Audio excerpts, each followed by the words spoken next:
Hey, it's me. Number 10. Rome. Rome was built on fire. This is a famous line from a book about Rome's founding myth. But ironically, fire is what brings Rome's rise and fall together. In 79 AD, Mount Vesuvius erupted and buried the city of Pompeii. You know, that city where everyone thought nothing ever happened. In 410 AD, Alaric and the Visigoths set Rome ablaze. And in 1513, when Renaissance Italy was rife with disease and famine, a fire took out 2/3 of Rome, whether it's war, hunger, or plague. These things have been happening since the beginning of human society and will continue until the end.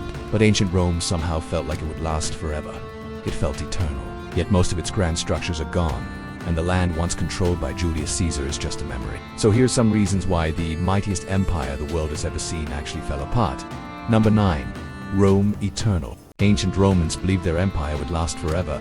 They called this idea Roma Aeterna, meaning the eternal city.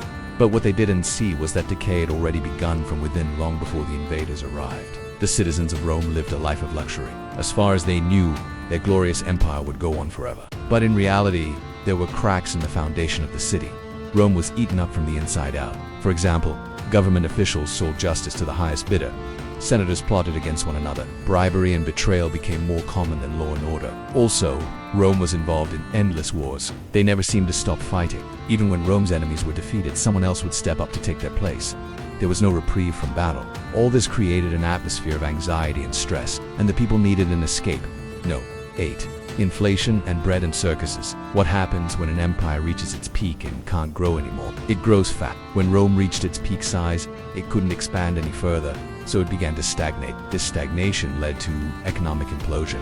The Roman economy collapsed under its own weight. Taxes were raised, coins were debased, people needed to carry around wheelbarrows of money.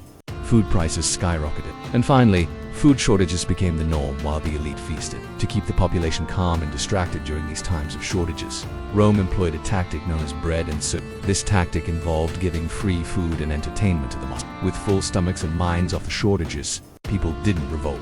Rather, they stayed happy in the knowledge that they could watch men fight poisonous snakes and cheer at the sight of captured Germanic warriors fighting to the death in the Colosseum. No. 7. Civil wars. Rome's greatest enemy wasn't always barbarians. It was Rome itself. Dozens of civil wars shattered unity. Generals marched on Rome. Emperors rose and fell like shadows. Because of these conflicts, the Roman Empire was always distracted from external threats. During these wars, entire legions would be wiped out. General after general would seize power only to be killed. This went on for hundreds of years, weakening Rome from within.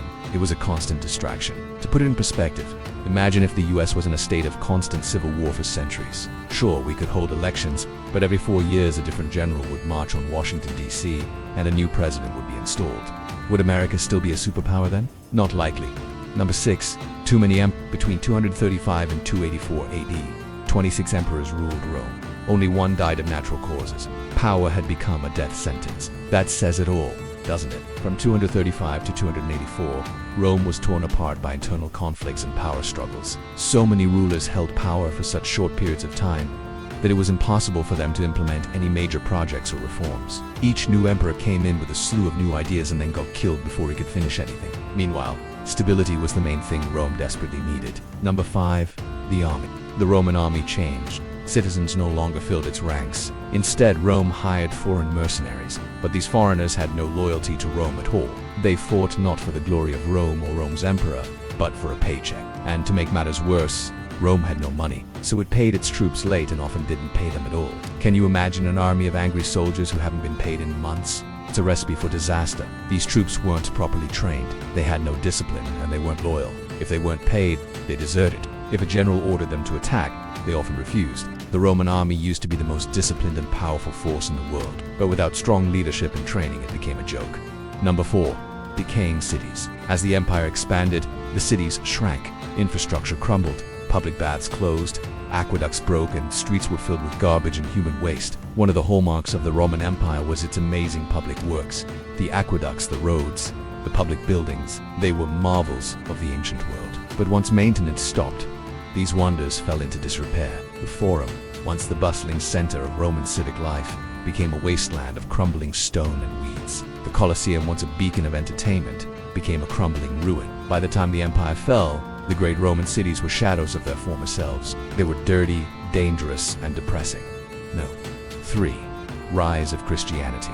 Rome was a pagan city. Its traditions, values, and customs were all based on the worship of many gods. But by the time the empire fell, Christianity was the dominant religion. This was a huge shift in culture. New places of worship replaced pagan temples.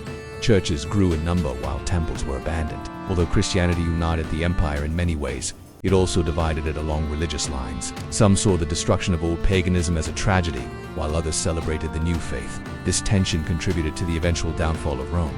No. 2. The Huns arrive. In the 4th century AD, a new terror swept across the steppes of Eurasia. The Huns. This nomadic tribe was ruthless and fast, and they pushed other tribes westward right into the borders of Rome. The Huns were like a wrecking ball, destroying everything in their path. Their appearance on the scene caused an unstoppable wave of migration that ended up breaking the Roman Empire. After the Huns destroyed the Goths, those Goths fled to Rome's borders and begged for asylum. Unfortunately for Rome, it couldn't take them all in. No. 1. The refugee crisis. Rome couldn't absorb the waves of fleeing tribes. The Visigoths, Vandals, and others sought asylum, but were met with cruelty. King Alaric of the Visigoths famously sacked Rome in 410 AD because the emperor had refused him asylum. The Goths were willing to work for Rome and bring their skills and knowledge to the empire, but Rome didn't want them. What followed was inevitable: invasion.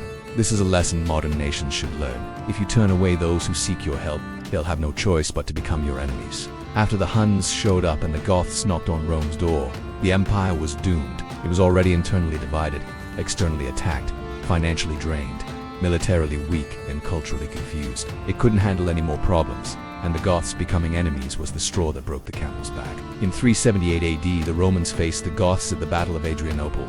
The Goths were led by the Romans were led by Emperor It was supposed to be a routine battle, but it turned into a nightmare. Fritigorn tricked the Romans. He pretended to negotiate peace, but then attacked them by surprise. The result was devastating. The Romans were completely annihilated. Even the Emperor Valens was killed. It was a sign from the gods. Rome was no longer invincible. It's hard to say exactly when the Roman Empire fell. There's a lot to consider, but most historians agree it was sometime around 476 AD. This was when the last Western Roman emperor, Romulus Augustulus, was deposed. It was a rather uneventful end. The emperor was only a teenager. He removed his crown and gave it to the general, ending the Western Roman Empire. Thanks for watching. Which of these reasons do you think was the most important factor in the fall of Rome? Let us know in the comments. See you next time.